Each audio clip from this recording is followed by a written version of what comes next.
Ito, ang latest weather update. Alamin ang pinakasariwang ulat panahon ngayon dito sa Information TV Educational Channel. Sa kasalukuyan po ay wala naman tayong binabantayan na low pressure area o bagyo sa loob at labas ng ating Philippine Area of Responsibility. Bagamat asahan pa rin po natin ang mga pag-ulan sa malaking bahagi po ng ating bansa dulot po ng mga weather systems na patuloy pong nakakaapekto sa ating kapuluan.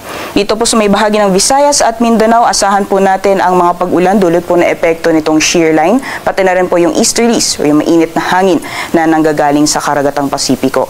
At kung nakikita po natin dito sa ating latest satellite animation, may mga kumpul po tayong kaulapan na namamataan na nakaapekto sa buong Visayas at Mindanao. So magiging makulimlim po yung panahon ngayong araw for Visayas and Mindanao area at may kasama po yan na mga kalat-kalat mga pagulan, pagkidlat at pagkulog.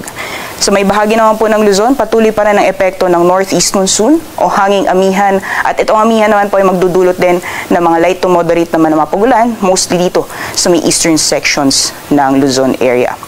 Samantalang sa mga susunod na araw ay inaasahan po natin na magpapatuloy ang epekto nitong shear line, lalong-lalo na po sa may silangang bahagi ng Visayas at Mindanao. Simula po bukas, maaaring malakas po yung mga pagulan over the eastern sections of Mindanao area. At pagdating naman po ng weekend, unti-unti pong aangat ang axis nitong shear line at magdudulot din na mga pag-ulan sa darating po na Sabado sa may bahagi naman ng Bicol region, pati na rin po sa may eastern Visayas. So maaaring maranasan po sa mga panahon na yan ang moderate to at times heavy na mga pagulan dulot po na epekto nitong shear line.